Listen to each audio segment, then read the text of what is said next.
Listen up or run for cover. Dropping knowledge from the people who have it to the people who need it. The real Brad Lee is dropping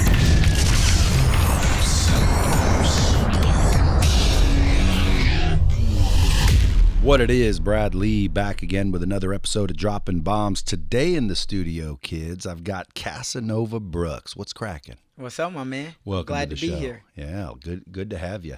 Old Casanova's an award-winning real estate agent, investor, speaker, and CEO. Is that right? That's right. He also hosts his own podcast called Dream Nation. Right? You guys better go check out that podcast, Dream Nation, with Casanova Brooks. Dude, that sounds like some sort of either porn name or movie star name. Which one is it? It's neither. My wife would say neither, no more. I mean, back in the day, though, no, man, I'm just a regular guy. I was blessed enough to have this name. My mom named me. If you remember back in the 80s, there was a guy named Gerald Levert. Yeah. And so, yeah, basically. Star Trek? What? Star Trek? No. He was an R&B like Oh, soul singer, yeah. Yeah. And so, yeah, in the song, he says, I ain't much on Casanova. But anyway, he says, I never knew what love was until you came along. So my mom said that she never knew what love was until I came along. So that's how I got the name Casanova. Good story. That's a good story. So, dude, you basically partner with different types of people, executives, small business owners, and you help them grow their business. Right. And basically drive sales. Right. Through relationship building. Right. Absolutely. Now, see, have you ever heard my shit? Yeah, absolutely. I say relationships are the new economy. Right. I teach the same exact thing because people don't understand when you seek to build a relationship before selling something, you end up selling a lot more things than one thing. Right. Why? Because you built a relationship. And if your focus when you approach a customer is, hey, relationship first, I think you have a better time during the sale. I think, you gain more no matter what. Right. Even if you don't sell them, you end up making a buddy. Who knows? So where did you learn that? How did you learn that? Yeah, so I would say early on, I was blessed to be able to connect with a lot of people in a lot of different areas. For me, I always say that everything starts with a dream. And coming from where I came from, I had lots of dreams, but I didn't know how to make them a reality because nobody was doing what I wanted to do in life besides people that I saw on TV. So I knew that I had to be able to surround myself with different types of people. So for me, I was early on like, okay, well, how can I add value to somebody else? How can I build a relationship? Because I don't know where it's going to go, but what I do know is I'm not comfortable where I'm at right now. So I got to figure out how I can add value to you so then I could see and experience what the other side is like. Yeah. If you listen to all these gurus out on the internet, Yeah. I hear add value a lot. Right. It's a really thrown around term. Like, Right. dude, you just got to seek to add value. Try to serve people. Look to serve people. But nobody ever breaks down what that means. Right. Like when you say, I look to add value, give me some examples. How would you add value to someone looking for a house? Yeah, absolutely. So if somebody's looking for a house, well, first off, I got to hear, like, what's a problem that you got? So if we're just connecting. But hold on, but point that out because most people heard what you just said, but it goes right over their head. You got to first do what? I got to first to see what problem that you have. Okay, so now listen up, kids, and I don't mean to interrupt, but this is a good point. They got to pay attention to. Most salespeople don't understand that their whole job is to figure out what problems the customer's having and then map the product's benefits and features to those pains. Because people either run from or run to. You know what I'm saying? Absolutely. So you have to figure out what the pain points are. Absolutely. And that's something that can be figured out just by listening. Like, first off, we got to listen, because if I just meet you at a party and let's say we're just chopping it up, right? And I'm like, yeah, you know what? I'm remodeling my basement. You're like, man, I'm just getting ready to remodel my basement.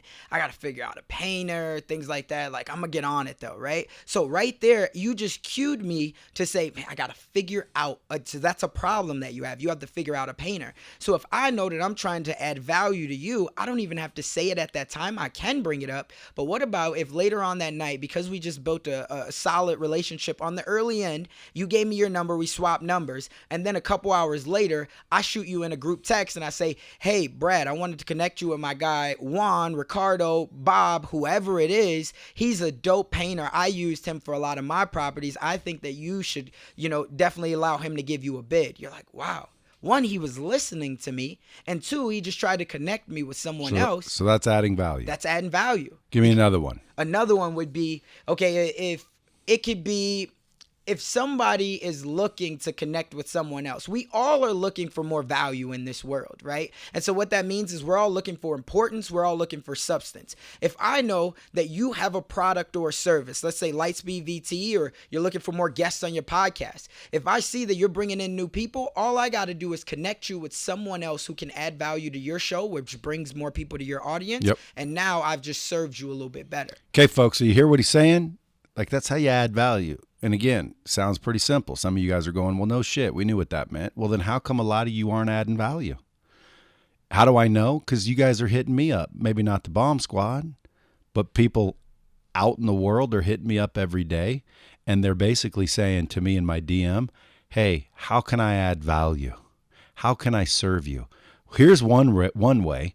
Don't ask me how. Okay, figure out how. That's how you can serve me, because the more I got to think about how you can serve me, I don't even know you. Right. Think about this, folks. You're sitting there telling somebody, how can I serve you? How can I help you? I want to serve you. All the gurus are telling me to serve people and figure out problems. What are your problems? Dude, figure out what my problems are through conversation and building a relationship. But when I get those DMs, dude, that basically just says, how can I serve you? I think that the thing, how do I know how you can serve me if I don't even know you? right.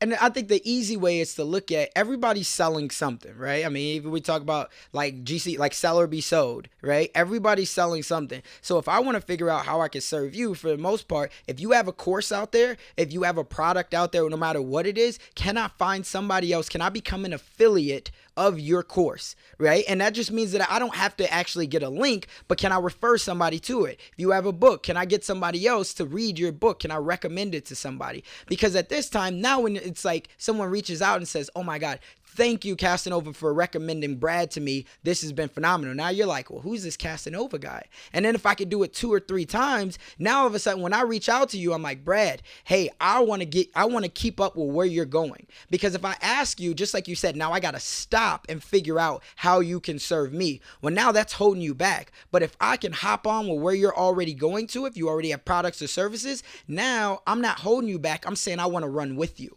100%. See, folks, come on, pay attention. Casanova legend must have been true. What song's that from? By the way, baby, what's your name? You go by the name of Lois Lane. You know it? I don't know it. Come on, man. That's old school. So anyway, listen, you guys got to add value. That's 100% true. But to build a relationship, you have particular steps and skills. So, yeah, for the number one thing that I learned when I was building relationships is don't ask somebody what they do. Ask them what they're passionate about. Right. And so that was something that when I first learned that, it was everything. Like, what are you passionate about? If I ask you that question, you're going to stop and think, because that's something that's like, whoa, nobody really asked me that. 90% of the time, it's like, well, what do you do? And most people don't like to talk about what they do unless they're a true entrepreneur, but we all have struggles. So for the most part, it's like, but when I think about what I'm passionate about, that thinks about what do I like to do? So now I'm finding that, and then I can make a connection with you. And if you're like, man, because if you're like, I'm passionate about golf, I'm passionate about kids, I'm passionate about animals, whatever. Now it's on me to make a connection. What if they don't have a passion? Everybody has a passion. No, because when you just said that, I was trying to think, what am I passionate about? What do you like to do? I don't know. Okay, well, what were you doing right before this? I don't know. What were you doing right before we connected? Well, I was on a call talking about sales stats. Okay. How many calls do you talk? I guess how many calls do you have a day talking about sales? Depends on the day, but several. Several. So like sales? It's not something I'm passionate about. Do you like sales? I don't think I have a passion or a hobby. That's my problem. I was saying that the other day. I'm like, dude, I got to start figuring out what I am passionate about. Like, what am I passionate about? Passion's a strong word. Yeah. Let me ask, do you What like if I asked sales? you, what are you passionate about? What do you say? I'm passionate about living a life by my design. Well, then you're looking to be financially free. Absolutely. What steps are you taking towards that? I own real estate. That's I own right. multiple businesses. Oh, really? What kind of businesses? See, folks, I just started to build rapport. Right. So the technique works because if someone answers, my problem is, if you ask me that, I don't know, honestly. Yeah, now I could make shit up because I am against it. Though. No, but I mean, I'm passionate about making money. I'm passionate about helping other people make money. I'm passionate about winning. I'm passionate about movies. I love movies. I'm passionate about fishing. I fucking love fishing. There. Let's stop right there. You said I'm passionate about movies. Okay, so what was the latest movie that you just saw? I don't remember. Oh yeah, it was Once Upon a Time in Hollywood, and I walked out halfway through. What's your favorite movie? True Romance. Okay, so I think my wife actually mentioned that one to me that we should probably go watch it. Who's in that movie? Shit, everybody. Everybody. Who's not in that movie? I don't know, but what did you like about it? Shit, dude, have you seen it? I haven't seen it. Well, then you best go see, and you'll know. But tell me a couple of things. What should I be looking for? Number what do you one, like about it? Quentin Tarantino. Okay. Wrote it. Got it. Back in the old days when it was like top notch. Yeah, Pulp Fiction, right? The better than Pulp Fiction. Better. Wow. Dude, the dialogue's incredible. The acting's phenomenal. The cast is ridiculous. The story is unbelievable. Got it. No, the action's there. The comedy's there. Brad Pitt's in it. James Gandolfini, Michael Rappaport, Christian Slater, Val Kilmer, Dennis Hopper, Christopher Walken, Patricia Arquette, Madsen, Penn. Like it just goes on and on and on. Gary Oldman. I love it. I love it. So I can't wait to see it. Now, is it in the movie theaters? No, dude. It's a fucking old movie. Got it. Okay. So where can I find it?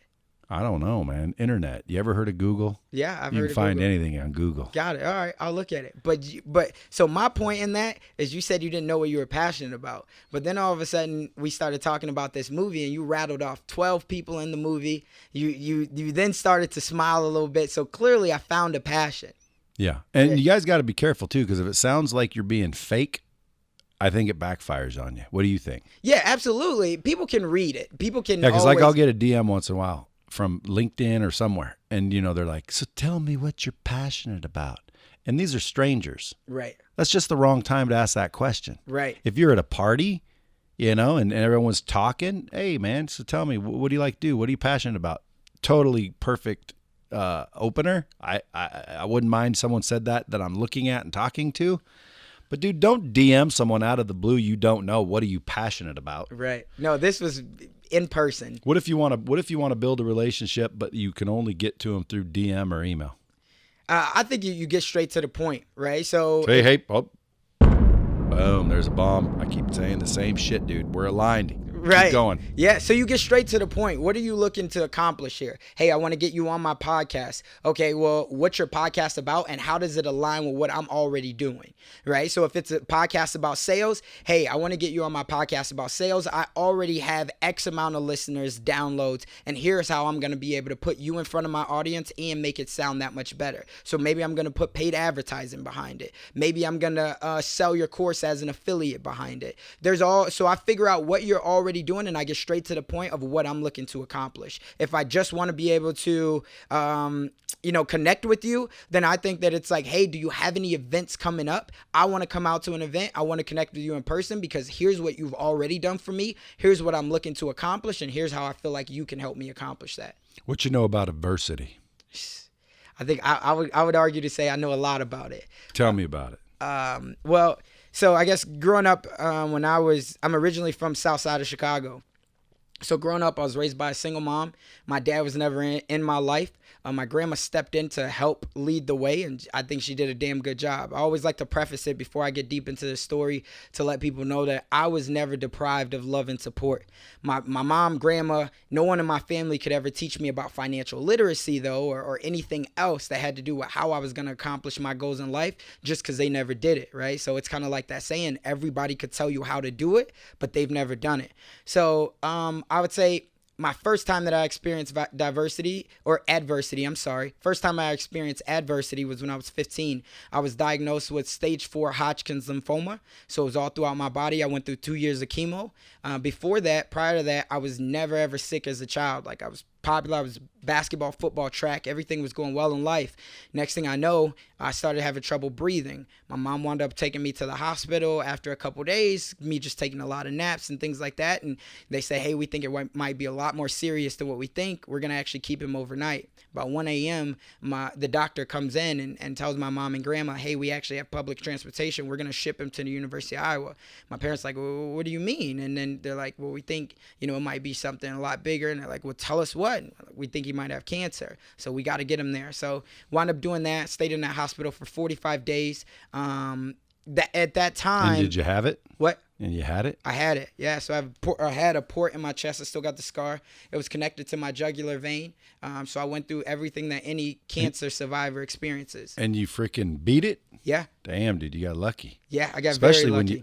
Especially when you took chemo. Yeah, 2 years. Stage 4. You think the chemo is what did it? Because, dude, there's a lot of conspiracy theorists in the world, and one of the conspiracies is that chemo doctors make commission on. It doesn't work. It's got a freaking 97% failure rate, but yet they keep prescribing it. It kills all the cells in your body, and hopefully the healthy ones are the only ones that come back.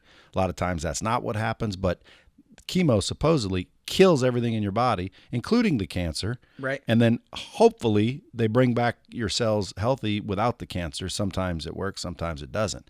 Right. But in your case, it apparently worked. Do you think it was the chemo? Well, I was 15, so I didn't really have a choice, and we were trying to figure out, it was all throughout. So we know that they said they didn't want to do radiation because they felt that it could do more harm rather than help. And so they said that was my only shot. So I feel like it did work, but I would definitely agree that it killed off. And that's something why I'm always passionate and going as hard as I do every single day, is because I don't know what my life expectancy is like. Could come back For one. They say that my chances of it coming back, because I've been in remission for so long, is very slim, right? But at the same time, also understanding that, let's say that I did have 60 years to live, 60, 70 years. Because of that chemo, while it did kill off the bad cells, it also killed off a lot of my good cells. So did that, bring down my life expectancy? It's a 50, 45 years, you don't know. So for me, I just try to live it up every single day and go after everything. Wouldn't it be great if we could all actually do that? Right? Like, you've heard live like you're dying? Yeah. I know certain people that were dying. You probably have this same experience, to where you guys have an advantage of actually being able to do that. Yeah. Because it's so easy to lose that feeling. Like, it's easy to get motivated for a day. Man, that's true, dude. I could die at any time. I should just be partying it up. But what happens when you don't die and you realize, I ain't dying, and next thing you know, you're back in your old habits, and you can't sustain that inspirational feeling of living like you're dying. Right. I think where that comes from is you just got to surround yourself with different. What I always say is, when we think about it as a kid, what do we teach our kids to do? We want them to go out. We want them to experience everything. Right? I teach them to get me the remote control. Well, everybody but Brad tells their kids to go out there and make sure that they experience everything. Dude, don't tell the truth, dude. Your kid don't get you the remote control? Sometimes, but dude, that's the best. That's the best thing ever, is when you got a little kid running around. Right. Hey, go get me that remote. Oh, yeah, we've all done it. I'm not saying that yeah, absolutely. My son has to get me some remotes. He's got more so now. I got my son who's 8, and then my daughter's almost 2. But more so, it's like, yo, run upstairs, grab me a diaper, or go get your sister's cup, or do whatever. So that's really helpful. When you get that second kid and you got a kid that's old enough to understand, then yeah. But I think we just want our kids to make sure that they experience so much in life, right? And so they have all these dreams. They want to do everything. Well, it's because they're exposed to a lot and they have a clean slate. Well, around the age of somewhere between 10 to 15 years old, everybody starts putting their fears on you in the form of protection, which makes you start to shy away from going after your dreams, right? And that's where the Dream Nation podcast comes in, because you got to make sure that you still experience a lot of things. Like, for me being out here seeing a studio like this, which is super dope, right? Now it shows me what's possible. When I'm deciding that I want to make me a studio, I'm like, wait, you guys don't know what I just experienced. We're going to have 3 different studios. We're going to do this, but it's because I exposed myself to this. If I would have stayed in my own bubble and I never exposed myself to what else is possible, then I think that I don't go after my dreams. But when I've seen this is something you can't unsee. So you're like, well, shit, how do I make that possible? How do I make this happen? Okay, well, I got to take these action steps. That's what I think, at least. That's how you still, so you got to expose yourself to many different things for you to continuously challenge yourself. Because otherwise, you're going to sit in your own shit and you're going to be thinking, oh, woe is me. Or you're going to be thinking that I'm comfortable. I've already made it. But that's because you haven't been exposed to somebody else that's on the yacht. You haven't been exposed to somebody else who's opened up an orphanage. You haven't been exposed to somebody else who opened up a school so they can better some other people's lives. So you're always thinking about me with your own foundation. But eventually, the money will no longer, I guess, fulfill you. And then it becomes about the legacy where you're thinking about your name on the back of your shirt instead of the, on the front. Yeah. What's your thoughts on money? Can money buy happiness? I absolutely believe that it can buy you happiness, but I think that it's true. It's only going to amplify who you already were. So I think that for me, when I looked at money in the beginning, again, I said that my parents never taught me anything about money. They never owned a house, car, business, nothing. So for me, my big thing was I always wanted to make $100,000. Like that was just my thing because that would seem like the magical number. Well, now you fast forward to now that I've made well more than that. Even in my first year in real estate, I crushed that number. So then I started to figure out, okay, well, how can I really start to fulfill who I am on the inside? Because having money is not everything, but not having it is. So I think that money, it can buy you happiness, but it's really just going to amplify who you already are because of the story that you tell yourself. So what do I mean by that? I mean, like, especially in the Black community, like if we were never given anything, then I'm going to tell myself, yo, like nobody ever gave me nothing. So when I get it, don't ask me for nothing. I'm not giving nothing, right? Because that's the story I've always told myself. But being fortunate enough that like when my grandma moved me out of Chicago and I moved to Sioux City, Iowa, at 13 years old, I always say that like I was fortunate in that moment, even though it was so different because I didn't grow up with the ignorant mindset in my most valuable years. So what did that mean? It meant that I didn't think that just because you don't look like me, there's no way you can be with me. You have to be against me. Right. So for me, for that, like I was able to be exposed. Is that what they're teaching in South Side of Chicago? I mean, we see it. Yeah. It's crabs in a barrel a lot of the times because you just don't know any better. And you haven't been exposed to a lot of other things. You're always thinking about, again, the me. And it's like, yo, ain't nobody giving me nothing around here. I gotta fight for everything. So when I get it, nobody ask me I know, nothing. but if someone says that, I'd say, and how does it feel? How does that feel? Well, it don't feel good, but you don't know any different. Yeah, but if it don't feel good, then why would you want to share that feeling? But at the same time, you got to have somebody that asks you those questions. And at the same time, it's got to come from a constructive way because we all know that our mindset is like, if it feels like you're criticizing me, then I'm going to fight back at it. But if I feel like that I got a genuine mentor, if I feel like somebody that's like, yo, I've given you the shirt off my back. Let's really analyze this thing. Let's not worry about what's going on at home. Let's just really analyze this thing. How does that feel? Now it's a whole different type of conversation but I got to know that you're coming from a place of love rather than a place of trying to criticize. Yeah, well, how does that feel, dumb shit? Now it's like, well, yo, who are you to judge me? Well, not only that, but how does it feel? So someone goes, well, it doesn't feel good. Well, then think about what you're thinking. Your mindset was, well, no one gave me shit, so I'm not giving anybody else shit. So my thought would be, how did that feel not getting shit? The answer is it didn't feel good. Well, why would you want other people to feel that way? Well, because I didn't feel good. Now, see, to me, that's a mindset change. Like, why can't you just think the opposite? Like, I know it doesn't feel good, and I don't want no one else to feel like that. I want to be able to provide people shit so they don't feel like I did, right? So I'm going to give mine everything because I got nothing. That's how I think. Right. I think because my dad gave me shit, dude. And he didn't have much anyway, but he wouldn't have gave it to me even if he had it. And by the way, again, love and support you got, I got support. They made sure we didn't die, but I didn't really get the love. Did he love me? Of course he did, dude. He was my dad. And, he came home and he paid for shit. Don't get me wrong. He wasn't abusive, but it was definitely no lovey-dovey family. But I knew he loved me, obviously, but he never said it. So without the love and support, and you got a bunch of money, you end up fucked up. You get all the fucking love and support and no money, you could still technically end up fucked up, because the love and support, based on what you're saying, ultimately caused you to believe certain things, which then prohibited you from ever succeeding your whole life. Yeah, I think false beliefs. Yeah, absolutely. And for me, like for my dad, he was never, and last I knew my dad was still alive, right? Last I knew I had 13 brothers and sisters on my dad's side. Only child on my mom's side. But I remember distinctly, like when I was first diagnosed with cancer and I'm laying up in that hospital bed, my mom would always try to get my dad on the phone with me. And so she got him on the phone when I'm laying up in the hospital bed, and I'm only 3 hours away from Chicago. He didn't even come for that? What? He didn't I'm only even come 3 for hours that? away from Chicago. I remember getting him on the phone and he's like, "What's up, shorty?" And he's like, "So your mom tells me you sick." And I'm like, "Yeah." And then he's like, "Well, you gonna be all right. You got strong genes."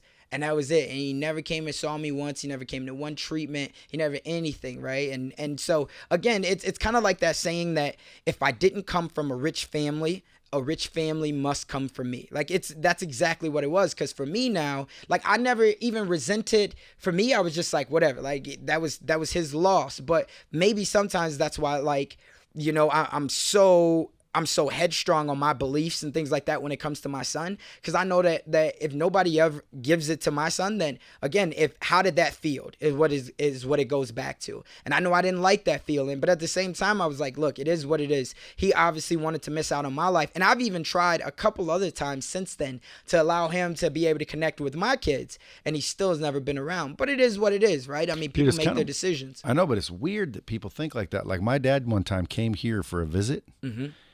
Now, keep in mind, we're not a big, close family, but no one hates each other either. But, like, I'll go years without talking to people for no necessarily reason. It's just, you know, I don't talk to them. But my dad, 2-3 years, I'd go without talking to him.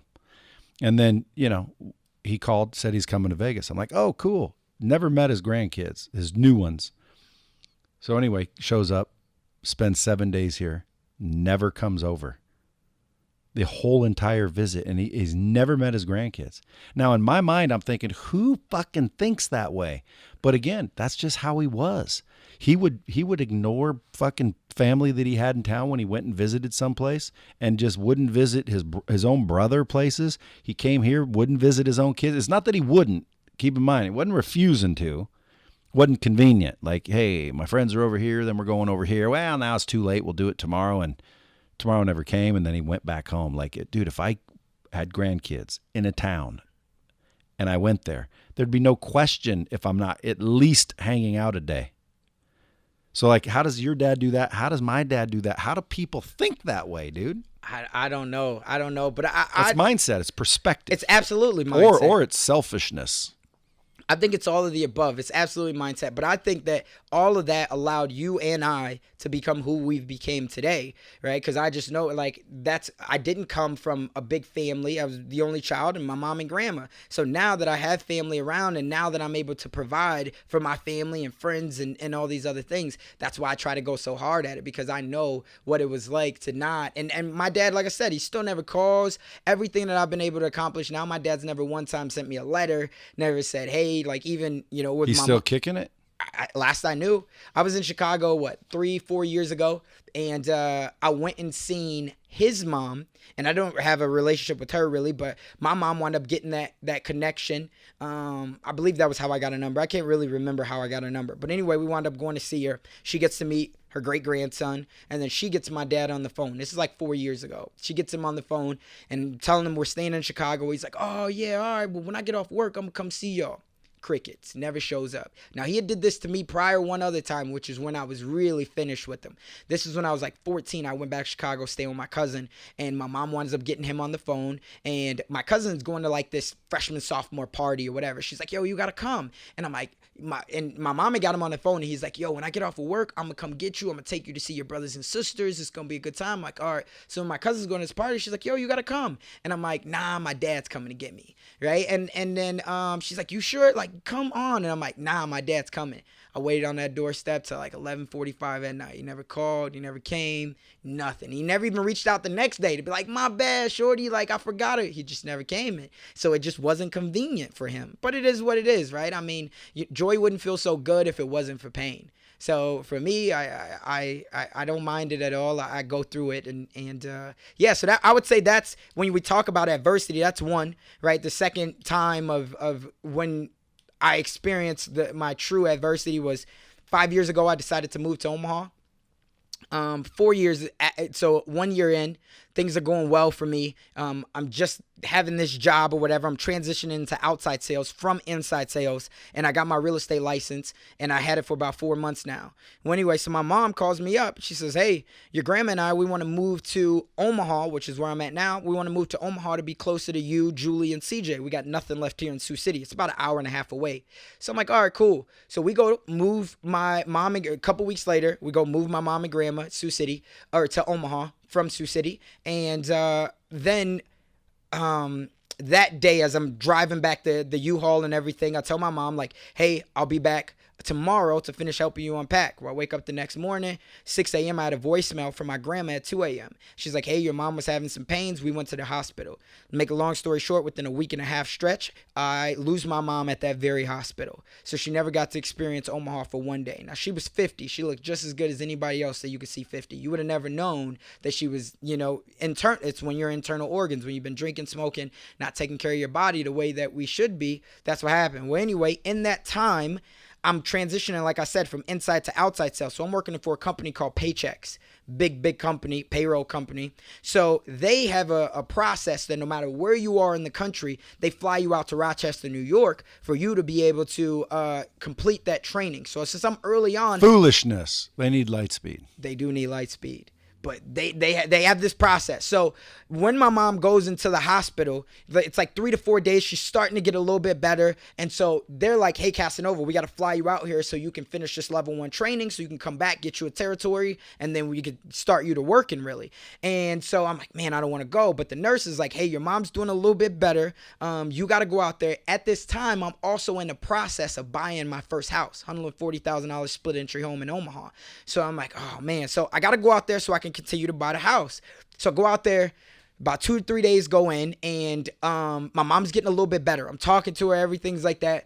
4th day, long story short, I lose my mom at that hospital. I get the phone call from the doctors and I just talked to her through text earlier that day. It says, your mom's gone. I'm like, what the fuck? Only child. Now what am I going to do? 4 a.m. the next morning. This is like 7 p.m. that night. 4 a.m. the next morning. I'm on a flight from Rochester back to Omaha. I handle all the funeral arrangements. I handle everything.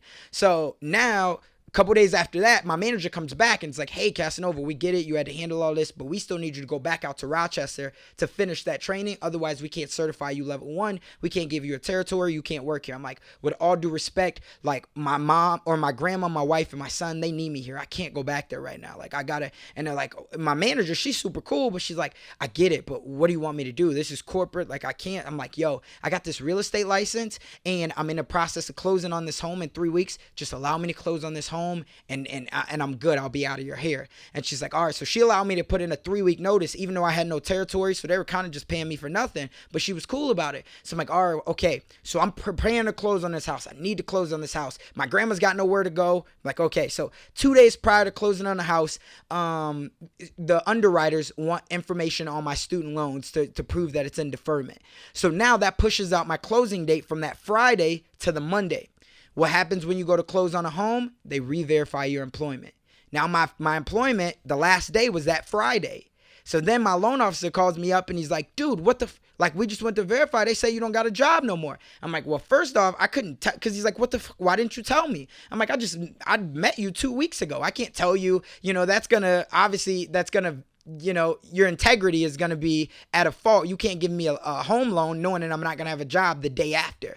So I'm like, I couldn't tell him that. So he's like, I didn't get the loan. So I lose my home, I lose my job, and I lose my mom all within the same week. Right? So I'm like, well, what the fuck am I going to do now? So I'm all out. And so I had this real estate license still. I'm going to go back and get another W-2 job and just figure it out. My wife's like, nah, you got this real estate license. Like, you got to go all in. You got to make something shake. Otherwise, you're always going to be wondering what if. So I go all in on the real estate thing. Within 3 months from that time, I wound up finding, there's some other stuff, but to speed it up, I wound up finding my first client. Now in Omaha, The average home price is $187,000. I wound up finding my first client. I was doing an open house, $410,000 deal. I closed on that deal since it was new construction in about 3 weeks. Then I get another listing. Within that 9-month time frame, after losing my mom, I do 46 deals, $8 million in volume, make over $150,000, and my life changes from there. So that was kind of my second stint of adversity, and it's just been there's a lot of things that happened through that, but it was a tough time. But how did I weather the storm? I just knew that joy wouldn't feel so good if it wasn't for pain, and if it was meant to be honest, it was up to me. And so I just hustled, I built relationships, and I kept grinding. Yeah, well, relationships, folks, if you're not paying attention, that is a key factor. So let me ask you this. Most people sell what, 5 houses a year? That's exactly it. So how'd you sell damn near 6 a month? Yeah. How did I do it? So first off, if we're talking about real estate, I understood that I had to be everywhere. I had to have an omnipresence. So I was joining chamber events, right? I understood that I had to be doing coffee and lunches. I had to be around anybody who was influential, because I understood that just because you might not be buying or selling a house right now, that your cousin might, that your boss might, that whoever might be. So I had to first make sure that I built the relationship with you, and I showed enough excitement and enthusiasm about what I had going on. So another crazy thing about this is, if you go back and you look at my story during that time, because after I lose everything, my wife's second aunt, who we didn't really have a relationship with, she was going through a divorce. So she says, hey, you can come stay in my basement. There's 1 bedroom in the basement, and then there's a big storage room. So we give my son the bedroom. He's 3 years old at this time. Julie and I, my wife, we wound up moving our bed and our dresser into the storage room. So I'm sleeping in an unfinished utility room next to a furnace and a water heater while I'm kicking out 46 deals. So I'm helping you buy a $250,000 house, and you don't know that I don't own a home. I'm actually sleeping in a basement during this time. So I was just continuously every day when I was, and on top of that, the utility room, as we know, is never finished off. So you can hear people above walking and all these things. So I just use that to fuel me. And then every day when I'm out there, I know that I got to make calls. I got to build relationships. I got to figure out where can I add value to you. And I got to make sure that every time you think real estate, you're thinking Casanova. And that was how I was able to do it. On top of that, it became a snowball effect. So what do I mean by that? When you first start out in real estate, some people start out with listings. Most people start out with buyers, right? Because all you got to do is get them pre-approved. You go around, you show them homes. It's hard to scale your business that way, but most people start out with buyers. So what I would do is, once I got you to the closing table, I had my sold sign, and then I would ask if it's okay if we could take a picture together. As long as I've done what I was supposed to do with you, I'm excited, you're excited. You're like, yeah, shit, let's take a picture together. So we take a picture with my sold sign. Well, now in the beginning, of course, it was like people were seeing it, but after a while, when I got to 3 to 4 homes every single day on Facebook, you're seeing sold Casanova with this person, sold Casanova with Brad, sold Casanova with this. You're like, shit, this kid is selling everything. So then it just started to spiral from there, and I became that guy. Did you ever have a slogan? No, I never did. You should have said Casanova, because you're going to love doing business with me. I like that. No, I never did. My thing was, I would just tell people, at the end of the day, nobody's going to outwork me. Nobody is going to outwork me. Yeah, but Casanova and work don't go together. They don't go together, but you will love me. Casanova, you'll love my work and love go together. Your tagline has to have love in that bitch. I hear you. Like, for real estate needs, call Casanova. You're going to love how you're treated. Look, I might have to hire you as my marketing manager. Yeah, you're going to love the houses I find. So real estate's kind of where you hit it off. It is. And then where'd that lead? So real estate led to, again, me being able to go across the country, speak all over. And you're speaking on what? How you did it? Yep. So I'm speaking on relationships. I'm speaking on marketing, of course, motivation, just because of my story. Now, do you do that still? But yeah, still do that. You just go do a lot of talking? Yeah. You have anything online? Yeah, absolutely. If you ain't using Lightspeed, what you using? You mean to do what? Your online courses. So I got ClickFunnels. ClickFunnels ain't a training system. That's a lead page creator that happens to have a members area where you can store videos. So you're storing videos on ClickFunnels? Correct. That's not a training system, dog. Come on, man. I feel you. All right, well, we got to talk then. So that's it? That's all you got is ClickFunnels? So I got ClickFunnels. I'm actually in the process of migrating over to Teachable. Teachable? Yeah. So for the online course, so I have a real estate investing course, and people were coming to me. Dude, have you ever seen Lightspeed? I haven't seen Lightspeed. So I only got 2 questions. Number one, do you actually want people to learn what you have? Yeah, absolutely. Well, then you have to have an actual learning system. Teachable and all those other ones, they're hosting solutions. They allow you to host videos. Okay. Is that what you want to do? Host videos, or do you want No, people to actually learn shit? Learn shit. Then Build you a need tribe. then you need an actual learning system. I feel you. That's like, if you need a train, you got to get a train. You can't get a fucking cardboard box on a shopping cart and call it a train. I feel you, dude. Teachable and all the rest of them are good for what they are, right. but they're disguised as a learning system. They're not a learning system. They're a storage system. Well, we'll show you before you get out of here. Trust me. I'll someone show you. I mean, and quite frankly, now that I have my new pricing, dude, everyone can do it. I used to charge $25,000 just set it up. I waived it. There's no more $25,000 set up. Got it. So all the people, Damon John, Zig Ziglar, Tom Hopkins, John Maxwell, Grant Cardone, Tony Robbins, Casanova World Series of Brooks. Poker, well, soon to be Casanova. All of them paid $25,000 up front. Old Casanova ain't going to have to. Right. That's because I'm VIP. No, it's because you're going to love Lightspeed. No, but Lightspeed's definitely, I'm not going to pitch on it, but make sure you do yourself a favor, folks. If you guys have a course or you want to train your team, find an actual learning system that's designed to get people to actually learn, because all of those other ones, especially ClickFunnels is not a learning system at all. It's a lead page building tool that happens to have a spot you can hold your videos in. But again, videos, I watch mixed martial arts, doesn't make me a black belt. How do you actually get someone to learn?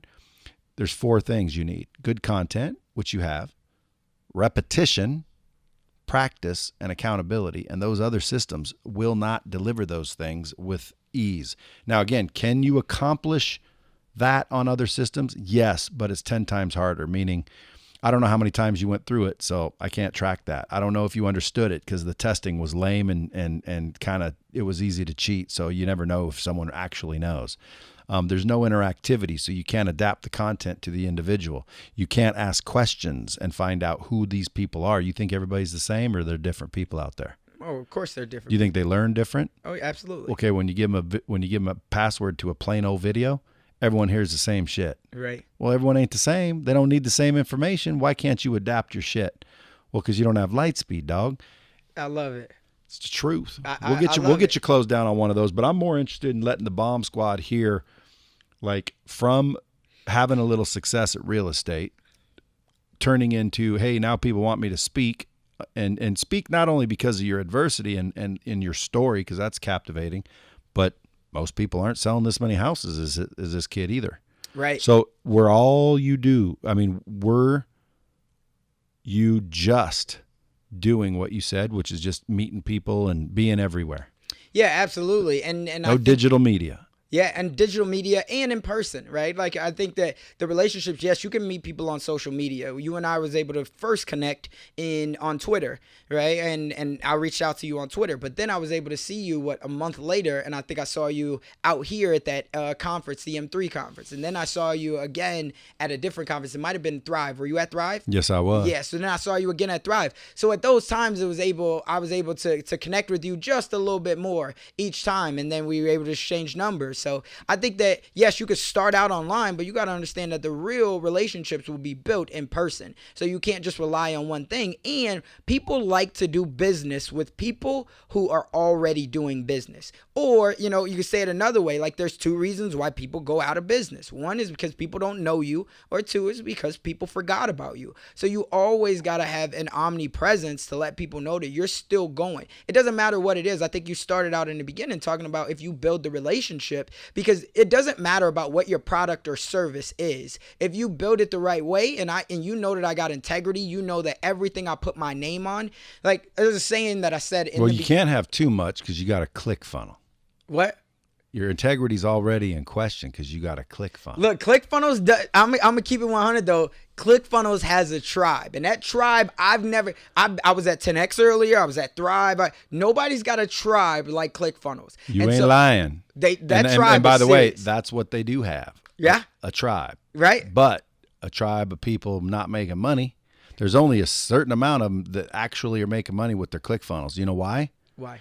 Because it's not just a ClickFunnel, man. Russell built a tribe and a cult and a culture that's badass. Right. Which I agree with that. But as far as the actual tool goes, it's a badass tool if you want to build landing pages, because that's what it does. It builds landing pages. Right. Then he realized, well, shit, if they're all going to make video courses, I might as well give them a place to stick them. So he built a members area where you're welcome to use that and stick your videos there. But dude, that's a hosting solution, man. It's not a learning technology. Right. No, I hear you there, and I'm not disagreeing. So now that you know and you continue to use it over Lightspeed, man, now you're just being blasphemous. Look, we're going to talk. We're going to talk. I'm always open to different opportunities and figuring out what makes sense. Well, you'll see in 5 seconds the difference. You'll be like, dude, this is ridiculous. Right. But again, it used to be way more expensive, so I could understand why people were using ClickFunnels, because guess what? ClickFunnels, cheap, easy, bang, let's go. But that means, to me, I always question people's integrity. Like, is that what you really want to deliver to your customer? A freaking access to a video? Or do you want to deliver the knowledge? Because if you just want the video, yeah, you can use ClickFunnels. But if you want them to actually learn what's in the video, dude, you need to be able to track, measure, monitor it. Yeah, absolutely. I mean, you can't do that with ClickFunnels. And I get that, but I would definitely say you don't want to, I guess, question integrity for anybody on it. And the reason why I say that is because, progress is better than perfection. No, it's not integrity until you know the difference, right? Got it. Well, I've never seen the difference if you knew, hey, Lightspeed will help your clients really, really, really well, and ClickFunnels will save you $1,000 and it won't help them much. And you know that to be true, because if you don't believe that, then it doesn't matter. But right. Let's pretend you know that to be true, and you're like, fuck it, I'm gonna save $1,000. Fuck my customers. That's what I mean by ethics. Right. I would agree. You got to have ethics. You got to be wanting your people to actually learn for it to make a difference. Because if there's a lot of people out there, bro, that don't. I would agree. Like, give me my motherfucking $99 a dog. I don't give a fuck after that. You give me my $99. There's the video, chief. There's the video right there. Right. Well, I got questions. I don't give a fuck. That's a mastermind. That's another $2,500. Okay, but seriously, it's not like everybody on ClickFunnels has no ethics. It's they don't know that there's better out there, because I don't market a lot, but I'm about to change that. In fact, you remember when ClickFunnels came out with the shirt Confusionsoft? Yeah. That was brilliant, Russell. Oh, yeah. And it was making fun of Infusionsoft. Right. I'm planning on something that I'm going to come out with. And instead of ClickFunnels, you're going to go against the tribe? I'm going to call it Dick Funnels.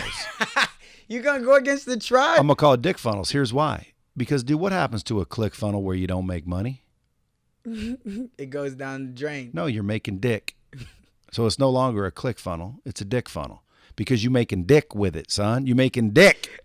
So guess what? I can show people with a ClickFunnel how to turn it into a much higher conversion tool where you can still use ClickFunnel, but you're going to need to put an interactive video on your ClickFunnel.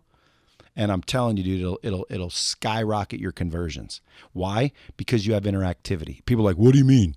Dude, if I'm able to adapt the message to the individual, I'm able to sell more. Agree or disagree? Agree. There's different personalities. Agree or disagree? Agree. Okay, so if I don't know who you are, and let's say the personalities are red, blue, green, yellow. Okay, and let's say I'm a red. Well, if I'm a red, what do you think my presentation is going to be? Red. It's going to be a red presentation. Who do you think it's going to attract? Red people. Red people. So now people say, what's your closing rate? 20%? Well, that's because you're pitching red, but the green. people you're pitching are green, yellow, blue, red, green, yellow, blue. And you never know. And that's why people just accept these closing percentages of 20%. Well, guess what? Think about it like this, dude. If you could turn green when you meet a green person, and you can turn freaking yellow when you meet a yellow person, you can turn blue when you meet a blue person, you can turn red when you meet a red person, which you don't have to turn because that's technically your natural color. Now you're adapting each conversation and presentation to the personality style they are. Right. Dude, use common sense. Will you convert more? Absolutely. Of course. So Lightspeed allows you to do that. So I'm going to do a campaign that says, and it's not a negative thing. It's not a dick funnel. ClickFunnels is a great tool. Right. ClickFunnels has made a lot of people rich. Right. So is Lightspeed, though. Way more than ClickFunnels, by the way. But at the end of the day, I'm not competing against ClickFunnels. I think my client should use ClickFunnels. Like, fuck, I even went to Russell and said, integrate. Right. Put your little gear icon in Lightspeed to where my customers that need to sell their courses can use ClickFunnels to do so, but don't use ClickFunnels to fucking teach people shit. That's not what it's for. Right. And so I said, even let's integrate. So again, it's not a bang on ClickFunnels. It's just funny dick funnels, number one. Number two, if you have a ClickFunnel that isn't making you dick, okay, then guess what? It's a dick funnel. It ain't a ClickFunnel. You're going to have to explain that to a lot of people. Though. Oh, trust me. I got a whole campaign coming out. And I'm telling you, some of these funnel hackers out here ain't trying to hear that. I'll have shirts that say dick funnels. Well, which one do you have, a ClickFunnel or a dick funnel? I got a ClickFunnel. Okay, good. Doesn't everybody want a ClickFunnel? Right. Okay, well, why does 82% of people with ClickFunnels make nothing with it? I think there's a... You know why? Why? It's copy. It's more than just a fucking ClickFunnel. The ClickFunnel's a tool. Right. So if you don't use the tool right, nothing's going to happen. Right. So again, ClickFunnels is a killer tool. But the reason why some are in the 8 comma club and because of their copywriting and their Facebook targeting and the process that they put behind the ClickFunnel. It ain't the fucking ClickFunnel. It ain't. So if people signed up for a ClickFunnel thinking, oh, I'm going to make millions, I'm only one funnel away. Well, guess what? They might have a dick funnel. And how do you know, folks that are listening, if you guys have a ClickFunnel right now and you're thinking, do I have a dick funnel or a ClickFunnel? All you got to do is see what's coming out the other end. Are you making money? Are you making anything? If you're not making anything, that's called making dick, okay? You ain't getting dick, okay? You're getting zero. You're getting nothing. Nada. Zilch. Dick. Got me? I got you. So how do you know if you have a dick funnel? See if it's working. If it's not working, you got a dick funnel, son. And I can help you turn that dick funnel back into a ClickFunnel with Lightspeed. Right. And it's $200 a month. And by the way, if you have Lightspeed, technically you won't need a ClickFunnel anymore. But hey, if you love it and you're part of their tribe, keep ClickFunnels, but just use Lightspeed technology on your ClickFunnel and your engagement goes through the roof. You dig? I dig. And by the way, that's if you never use Lightspeed as a training system. That's simply an interactive video composer that you can put on ClickFunnels, lead pages, fucking Builderall, Infusionsoft campaigns, HubSpot campaigns, websites. You can embed it anywhere. And now you have an interactive video. And if you think about it, Casanova, think about this. What's smarter, having a funnel that leads to a course or have the course be the funnel? If as long as it can sell, the course be in the funnel. But it has to sell. Dude, why does it have to sell if it's free?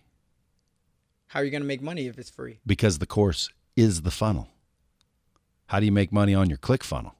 Are you going to be the checkout page too? The whole dude, are you kidding, dude? We can Well, we can interactively transact within the video. I don't need no page to transact, but that's irrelevant. My point is, think about it just logically.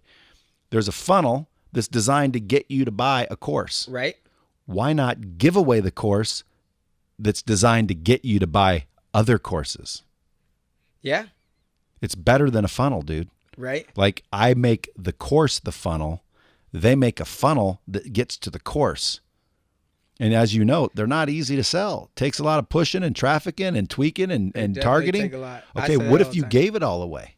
What if the page that you drive everyone to wasn't a page with a video on it? It was an actual interactive course. You got to make more courses. What? You got to make more courses. No, you don't, dude. You got to get. First of all, you got to get Lightspeed so you know what to do. Why? Because we started the whole game, bro. I don't know if you know this. I didn't know this. Dude, 20 years ago, look up who was selling courses. Nobody. BL was. There was nothing online. I was the only one that had shit online 20 years ago. Why? Because I started the fucking whole thing. So I started it. I'm like the godfather. Right. I'm like the godfather of online training. Now, I may have, overlooked the fact that NASA had something 22 years ago. Again, I'm talking about publicly available. There was no Thinkific. There was no Teachable. There was no nothing. Right. There was only Lightspeed because I started it. And then over 20 years, learned a lot. Now, how old are you? 31. Now, are you smarter than you were when you were 21? I think so. Okay. You think you'll be smarter at 41? What? You think you'll be smarter at 41? I hope so. Think you'll be smarter at 51? Maybe. Okay, so dude, I've been doing this 20 years. So if a company's been doing it 4 years, who you think might be smarter? And again, it doesn't make it so, But who do you think logically might have more experience building training systems? Right. No, I get it. I'm not disagreeing with that. Let's get in a closed room. You'll be coming out with a signed contract, dude, because I'm the dude that closes the dude that teaches you to close. Ooh, I see. Look, it's hard to close a closer. No, it's easy, dude. What? It's easy. I'm very hard to close. Closers and salespeople are the biggest laydowns of them all, dude. Oof. I get laid away every time. You know why? Because I don't care if you make money on me. Do you know why? I want to support you. Like, dude, why would I expect you? Here's what friends do too. Let's wrap it up with this, folks, because I want to make sure that you guys get some serious value, and this one conversation thread will give you all the value in the world. Not that you haven't got value, by the way. This whole thing's been filled with bombs. I just keep forgetting to drop them. But think about this, dude. How come when your friends do business with you, the first thing out of their mouth is discount, hook a brother up? Right. Well, why? You not like me?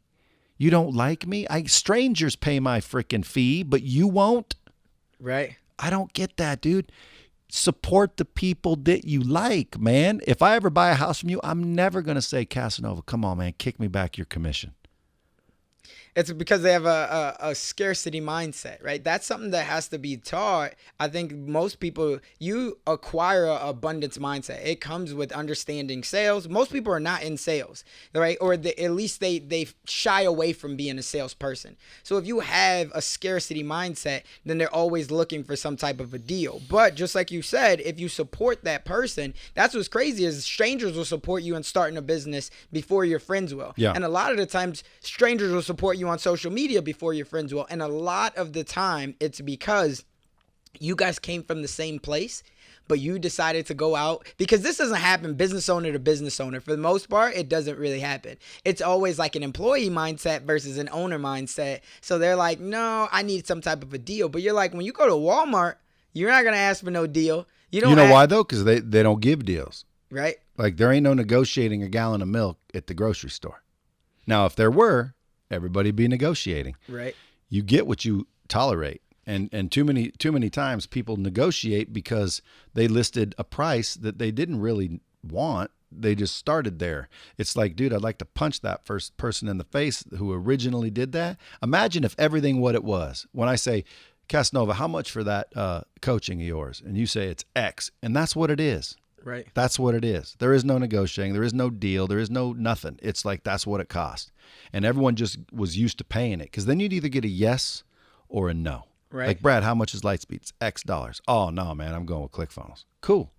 But why is it, hey, it's X number of dollars? Well, my friend did this. Okay, well, I'll do this for you if you don't tell anybody. And like, dude, it's crazy. Right. What about houses? Same thing. Same thing. Yeah. I think I always say when I'm negotiating my commission, if somebody asks me and they're like, so-and-so said that they could do it for 4.5%. And I'm like, I understand that, but understand this. How hard was it for you to get that person to negotiate their commission? Most of the time they'll be like, well, it wasn't very hard.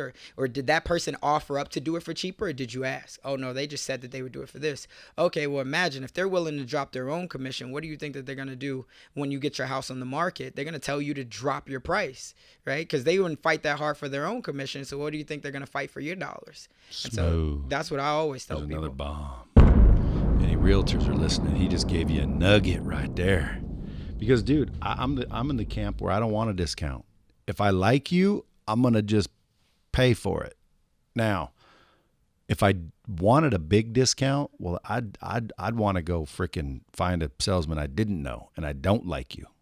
Like, I don't know you, so fuck you. Give me a deal. I don't know you, right? But when I know somebody, it's the opposite. It's like, dude, why I want to grind my buddy? Why I want to freaking try to get you down $1,500 when I know that goes in your pocket? Right.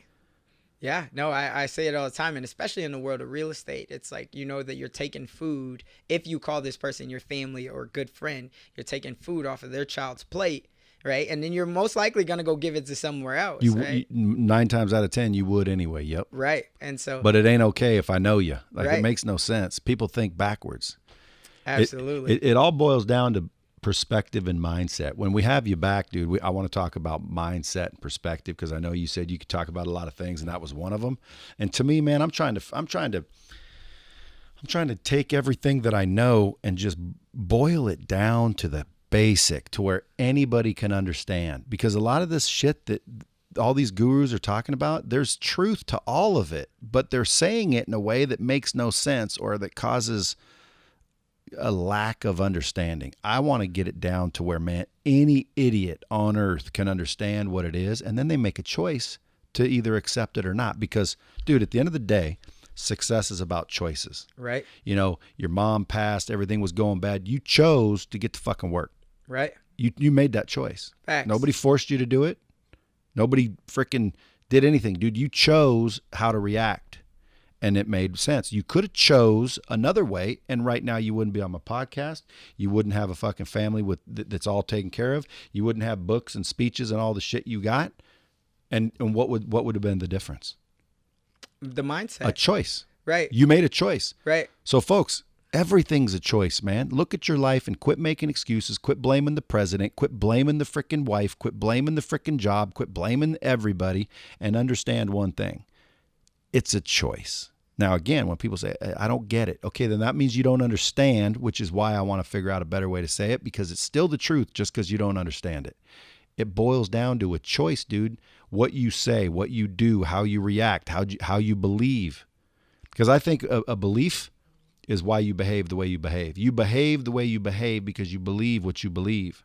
Would you agree? Yeah, absolutely. And it comes from the stories that you've told yourself. Like or someone else has told you. Or someone else has told you. Absolutely. Yeah. So if you break that down, if you say, okay, that makes sense, I believe that. Okay, if you break that down, then that means I behave the way I behave because I believe how I believe, and I'm getting what I'm getting because I behave the way I behave. So I want to change what I'm getting. Okay, then what do you need to change? Your behavior. Why do you behave the way you behave? Because I believe what I believe. Good, then what do you need to change? What I believe. Exactly, my friend. Change what you believe. Well, how do I change what I believe? You go out and learn new shit. And you got to have stories. And if you learn new shit and you don't believe it, you start to see proof and evidence and other things because you're seeking understanding, you're seeking knowledge. And now you do change your beliefs. Like I used to believe I had to save my money. Everyone told me that.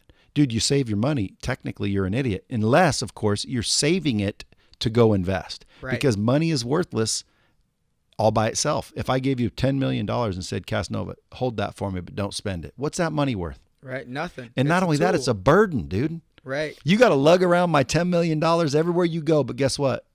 Don't spend it, dog. Pretty soon you're going to do, come get your fucking money. I don't need this. Exactly, because it's worthless. It's only valuable when it becomes used.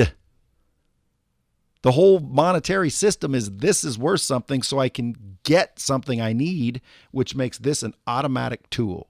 Agree or disagree? I agree. That's what I tell people all the time in real estate. When I talk to somebody and I say, does anybody have equity in their home? And they raise it. And I say, okay, what do they raise their hand? And I say, okay, well, what are you doing with it? Well, right now I'm not doing anything with it. It's just like Monopoly money. Right. Take that money and use it. And go buy an asset. Whatever. As long as you're using it properly, don't use it for a motherfucking bottle service. Right. Use it intelligently.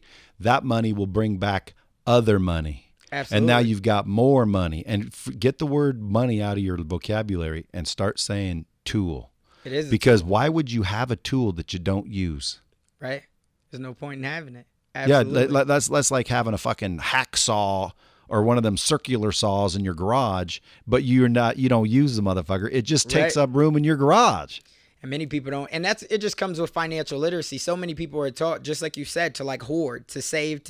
I was, but I changed. You know why? Because I changed my belief, which made me change my behavior, which made me start doing different things. And then I started getting different results. And now everyone can say, oh, you're a multi-millionaire and everybody's happy. And no, dude, I don't feel any different. I feel older and smarter because I've challenged my beliefs. I'm open to new beliefs, and it all boils down to what the core essence of success is choices. You made choices. That's why you are where you are. And by the way, that's why you're not somewhere else. Right. You could be a billionaire too. You didn't make the right choices. What do you mean? I don't know. You could have went to a party, but you decided not to.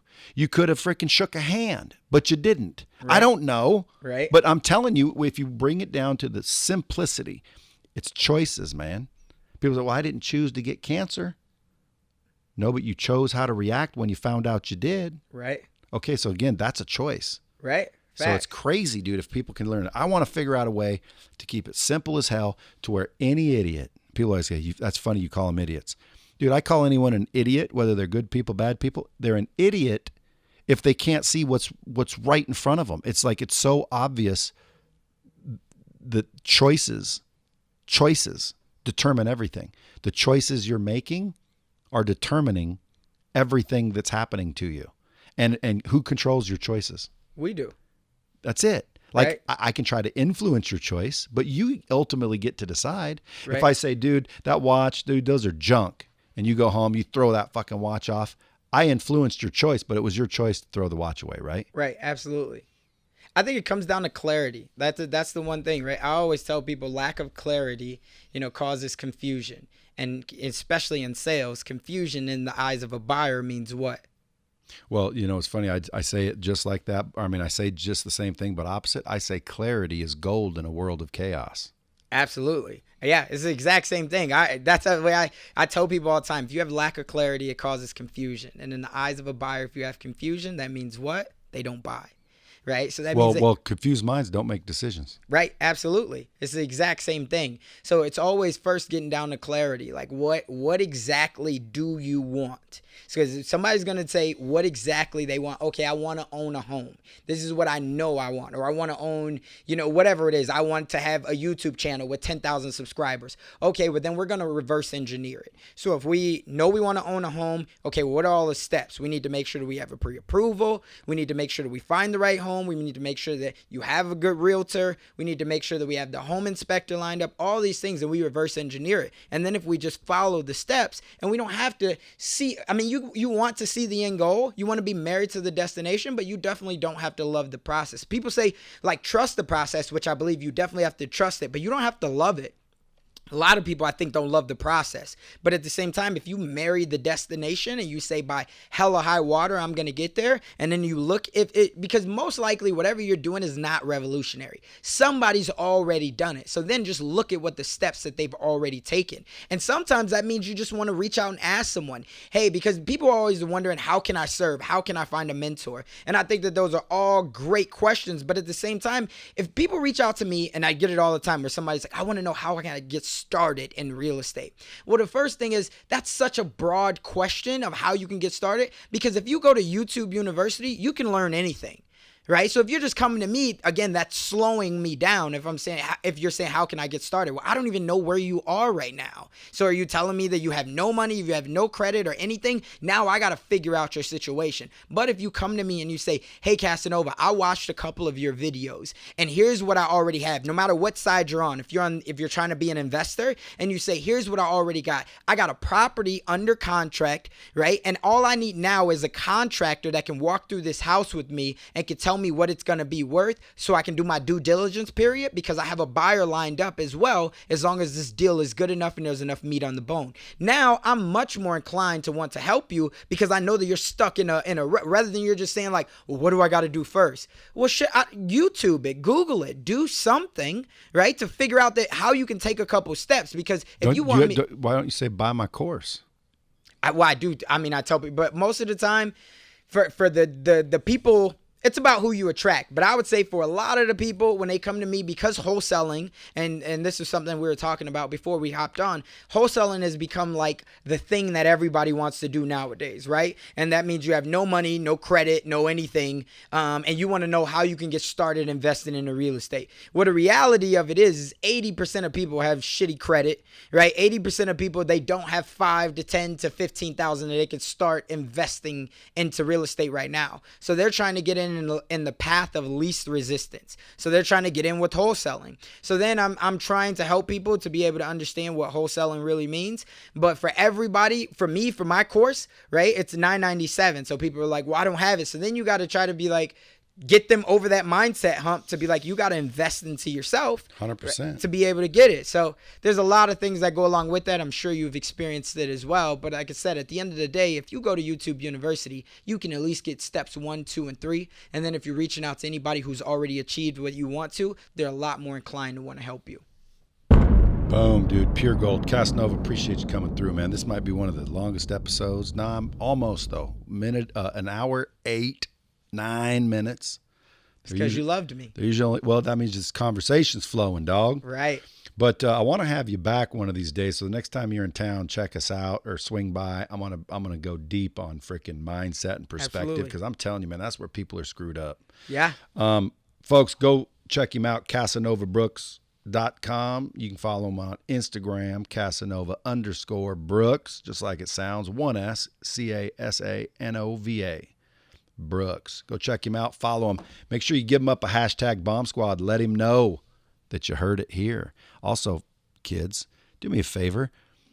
If you want me to keep doing this, I need ratings. Okay, I need reviews. I want to go see that thing climb. I think there's 800 or 1,000. I need like 10,000. I need like thousands of reviews.